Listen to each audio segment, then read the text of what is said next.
Indigo 525 ने उड़ान भरी ही थी कि यात्रियों को महसूस हुआ हवा अचानक भारी हो गई है। कुछ ही मिनटों में सीटें खाली होने लगीं, आवाजें गायब होकर फुसफुसाहट में बदल गईं और विमान को घेरे बादलों का रंग गहरा नीला हो गया। फिर विमान में 822 लोगों के साथ जो चमत्कार हुआ, उस पर वही लोग विश्वास करेंगे जो भगवान को मानते हैं। अगर आप भी भगवान को मानते हैं तो वीडियो को लाइक करके कमेंट में हर हर महादेव जरूर लिखें।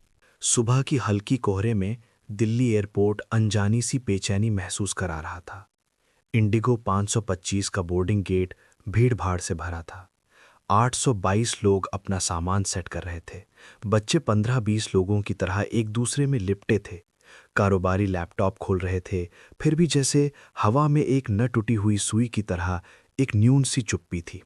लोग बात कर रहे थे, लेकिन आवाजें धीमी और धुंधली लग रही थीं, मानो कोई बड़ी घड़ी धीरे-धीरे टिक-टिक बंद कर दे रही हो। जैसे ही विमान ने रनवे पकड़ना शुरू किया, एक अजीब सा झुंझुना चला। न वक्त की गिरावट, न मशीन की खटखट।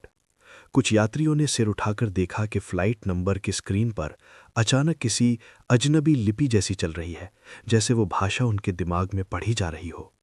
एक बच्चा अपने पिता से चिपक कर बोला, पापा, वहां कोई साया चल रही है। पिता ने हंसकर पिटारा संभाला, पर उसकी हंसी में भी कुछ टूटन थी। टेक ऑफ के वक्त विमान के हाव भाव में एक हल्का झटका आया। एयर होस्टेस ने मुस्कुराते हुए सीट बेल्ट की जांच की, पर उसकी मुस्कान पल भर में फिसल गई। केबिन की शीर्ष पत्तियां एक एक करके फेड होने लगीं। बाहर से आने वाली आवाजें अंदर से उतरने लगीं। घबराहट, फुसफुसाहटें किसी पुराने राग की तरह। कप्तान ने सूचित कर दिया, हम वायुभ्रष्टि क्षेत्र से गुजर रहे हैं, कृपया शांत रहें। उसकी आवाज में जिस तरह का लगे धरेपन था, उसमें डर भी था, पर समझाने की कोशिश करनी भी जरूरी लगी।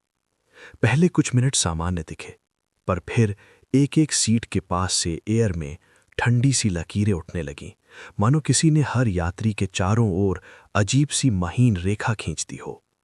उन रेखाओं के भीतर हवा गाढ़ी सी दिख रही थी। लोग अचानक थर-थर कांपने लगे। एक मां ने बच्चे को कसकर पकड़ लिया और उसी क्षण बगल की सीट खाली नजर आई।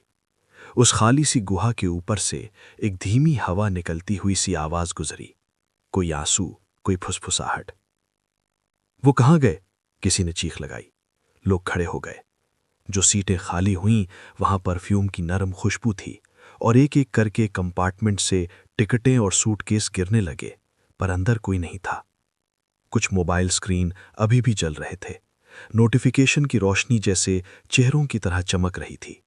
इंस्ट्रूमेंट पैनल पर छोटे छोटे संकेत उड़ रहे थे, लॉस, अनट्रैक्ड। और कॉकपिट में बैठे अजय का चेहरा पसीने से लथपथ था। वो बार बार बेस से संपर्क कर रहा था, पर रेडियो में सिर्फ रेत जैसी आवाज गूंज रही थी। फिर यही असामान्य घटना तेज हुई। हर गायब व्यक्ति के स्थान पर हवा कुछ सेकंड के लिए गर्म रह जाती, जैसे अभी अभी कोई बैठा हो। फिर वहीं जगह पर अजीब सी फेताशुदा परछाई उभरती, पर खंड खंड होती। लोग खौफ में चिल्ला रहे थे, कुछ लोग प्रार्थना कर रहे थे, और कॉकपिट की स्क्रीन पर अचानक लाल अक्षरों में एक शब्द चमका, एक मुक्त, और गायब हो गया। जहां तक नजर जाती थी, हर चीज सामान्य होने के नाम पर भी बिगड़ती जा रही थी। इंडिगो 525 उस वक्त हवा के उस क्षेत्र में थी जहां वक्त और वजह जैसी बातें ढह रही थीं, और नीचे जमीन पर लोग शून्य के उस स्पंदन को महसूस कर रहे थे, पर समझ नहीं पा रहे थे कि ये किस तरह की विभीषिका की शुरुआत है। जैसे जैसे उड़ान बढ़ी, स्थिति बेकाबू होती चली गई। अचानक पूरा केबिन खाली दिखा। सिर्फ 822 सीटों पर सीट बेल्ट हिल रही थीं, पर शारीरिक रूप से कोई मौजूद नहीं था। एयर होस्टेस ने पैनिक में पीछे की ओर देखा तो एक दो परछाइयों को पुलिस की तरह फुसफुसाते हुए देखा। वे परछाइयां मानो किसी पुराने फिल्म के सीन की तरह थीं, आंखों में धुंध और चेहरे पर सवाल। कप्तान अजय और कू पायलट ऋतु ने केबिन कैमरा फुटेज खोला, पर रिकॉर्डिंग में कुछ और ही नजर आ रहा था। यात्रियों के चेहरे धुंधले धुंधले थे, उनकी हंसी के साथ कभी-कभी धीमा सा सुई जैसे घूमता हुआ संगीत बज रहा था। रिकॉर्डिंग के आखिर में कैमरा अचानक झपटा और स्क्रीन पर हाथ का निशान उभर आया, पर उसके मालिक का चेहरा नहीं दिखा। केबिन में फुसफुसाहटें तेज हुईं। वापस आओ, याद रखो, बताओ कि तुम कौन हो, ये शब्द मन के अंदर गूंज रहे थे और हर बार जैसे किसी ने सिर पर धीरे से हाथ रखा हो। मौसम बाहर बदल चुका था। आसमान बैंगनी नीला था, बादलों में क्रिस्टल जैसी चमक और बिना आकाशी आवाज के बिजली की लकीरें नाच रही थीं। एयर ट्रैफिक कंट्रोल से संपर्क टूटा हुआ था। स्क्रीन पर सिर्फ एक संदेश बार बार उभर रहा, बी पेशेंट। किसी यात्री के मन में अचानक उसकी पुरानी गलती उभर आई, जो उसने किसी से कह दिया था, जो उसने कभी माना नहीं था।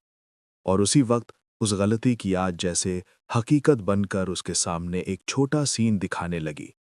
एक युवा पुरुष ने देखा कि उसकी पत्नी एयरपोर्ट पर रो रही है और उसके हाथ में उसका बचपन का खिलौना है। वो चीखा, पर आवाज भीतर ही रह गई। फिर और भी भयावह हुआ। कुछ सीटों पर जैसे आंसू गिर रहे थे, पर वहां पर पानी नहीं था। उन बूंदों के गिरते ही सीटों के पास की हवा में लहरें बन रही थीं, एक छोटी सी नली जैसी, जिनके भीतर छोटे छोटे जीवन के क्षण तैर रहे थे। शादी के फोटो, जन्म की क्रंदन, संघर्ष की रातें। यात्रियों ने महसूस किया कि जो कुछ भी वे खो बैठे हैं, वही उन बूंदों में संचित है, पर वो पकड़ से हमेशा बचता रहा। एक बूढ़ा आदमी अचानक उठा और केबिन के मध्य से बोला, हमें डराकर हमारा ध्यान खींचा गया है। ये कोई अकस्मात नहीं, ये सोचने की एक चाल है। लोग उसकी ओर देखने लगे। बूढ़े के चेहरे में एक अजब सी शांति थी, पर उसकी आंखें इतनी गहरी थीं कि देखना डरावना था। उसने अपने हाथ फैलाए और कहा, हमें मिलकर एक सांच बनाना होगा। इन यादों को जोड़कर ही हम रास्ता पाएंगे। लेकिन रास्ता देना आसान नहीं था। हर बार जब कोई याद जोड़ता, बाकी की यादों में कुछ और टूट जाता। कॉकपिट की स्क्रीन पर अचानक छोटे छोटे नाम उभर आए, सभी यात्रियों के नाम, पर साथ में एक गायब होने का समय भी लिखा था, 000017, जैसे किसी घड़ी ने उनकी जिंदगियों की गिनती करती हो। इसी बीच पंखे की तरह चलती केबिन लाइटों में से एक रोशनी 7 रंगों में टूट गई और उन रंगों ने जैसे फूंक जाती हुई आवाज निकाली। उस आवाज में एक स्वर था जो किसी पौराणिक मंत्र जैसा लगा। मंत्र में कुछ सेकंड के लिए केबिन को ठंडा कर दिया, और तब एक महान अनुभूति आई कि ये घटना सिर्फ भौतिक नहीं बल्कि मानसिक और आत्मिक भी है।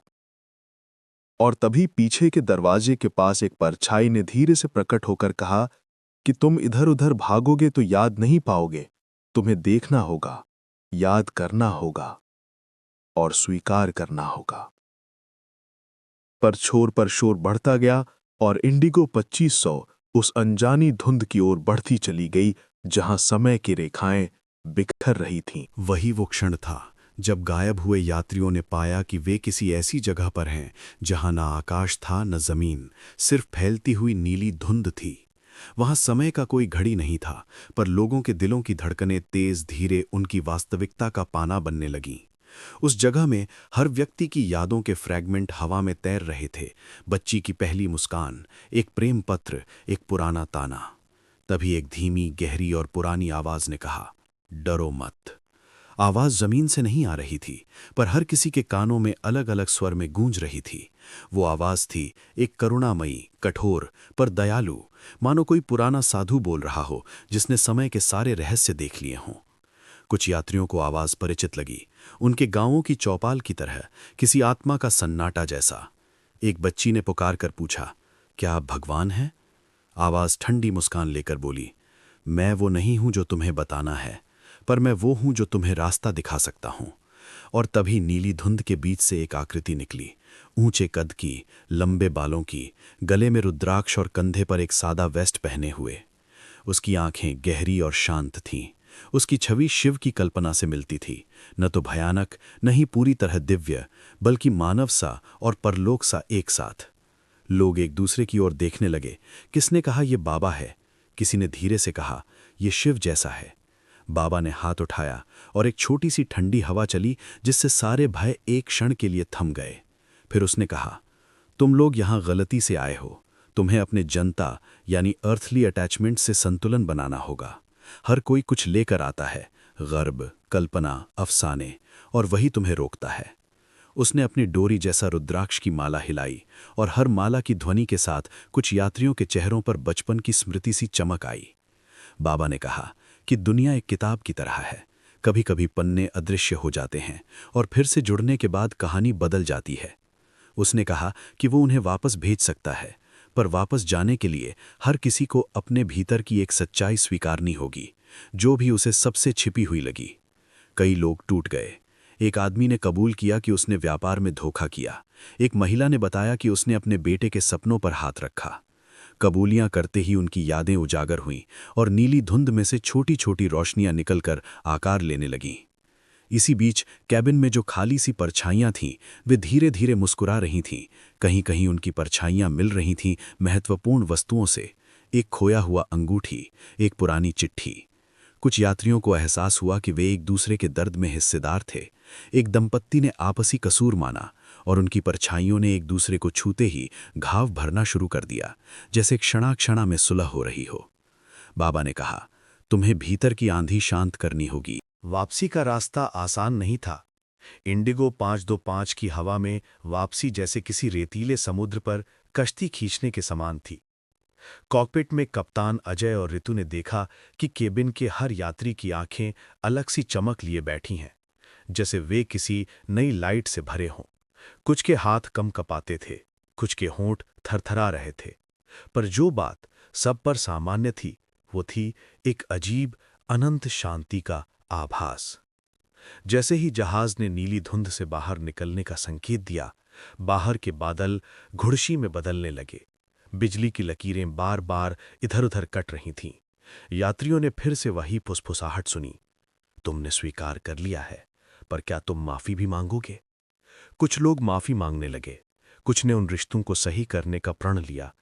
एक बहुत ही घमंडी युवक ने अपने साथ हुई अन्याय की कहानी बताई और रोते रोते कहा, मुझे माफ कर दो।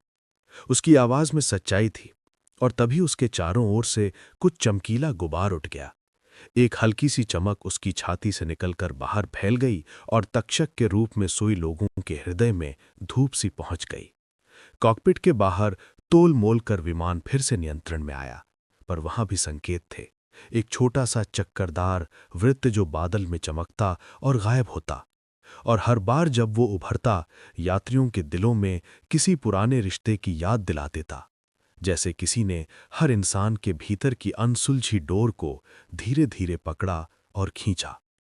इसी बीच एक महिला ने बताया कि वो अपनी मां से झगड़ कर आई थी और लौटकर मां को फिर कभी नहीं मिला। वो टूटकर कई भावों में फट पड़ी। बाबा ने पास आकर उसकी ठुड्डी उठाई और कहा, जाकर कह दे कि तुम्हें दुख है। और तभी महिला को अपने घर की कल्पना दिखाई दी, मां की झुकी हुई गठरी, चूल्हे की राख, और वो रोते हुए समझ गई कि लौटने के बाद उसे क्या करना होगा। विमान ने तभी एक तीव्र झटका खाया। नेविगेशन सिस्टम ने एक अलार्म दिया, अनरजिस्टर्ड फील्ड, और स्क्रीन पर अचानक से हजारों छोटे बिंदु उभर गए, जिनमें से कुछ यात्रियों के नाम की तरह चमक रहे थे। एक पल में हर एक यात्री ने अपनी अपनी चेतना के भीतर एक सीमा पार की, और उसी सीमा के पार उन्हें अपने जीवन का असली चित्र दिखा। कुछ के लिए वो चित्र सुखद था, कुछ के लिए दर्दनाक, पर हर चित्र ने उन्हें एक निर्णय पर पहुंचा दिया कि क्या वे वापस अपनी पुरानी दुनिया में वही रहेंगे जो पहले थे, या अब कुछ बदल कर लौटेंगे। विमान में सन्नाटा छा गया। बाबा ने फिर एक बार ऊंची सांस ली और कहा, तुम्हें अब लौटना है, पर सच याद रखो, तुम्हारे भीतर की रोशनी को कम ना होने देना। जैसे सब कुछ ठीक करने वाली मरहम। फिर बाबा ने सबको कहा, यह कहानी खत्म नहीं हुई, ये सिर्फ एक मोड़ है। जब भी तुमने अपने भीतर की रोशनी भूलना शुरू किया, उसे याद करना और फिर चमत्कार करना। यात्रियों ने सामूहिक रूप से कहा, चमत्कार, और वहीं पूरे हॉल में एक गरिमामय शांतिपूर्ण सन्नाटा फैल गया। एक ऐसा सन्नाटा जिसमें दौड़ते हुए जीवन की सभी आवाजें संयम से बैठ गईं। बाबा बिना शोर किए उठे और धीरे धीरे भीड़ में घुलते हुए हट गए, जैसे कभी वहां रहे ही ना हो।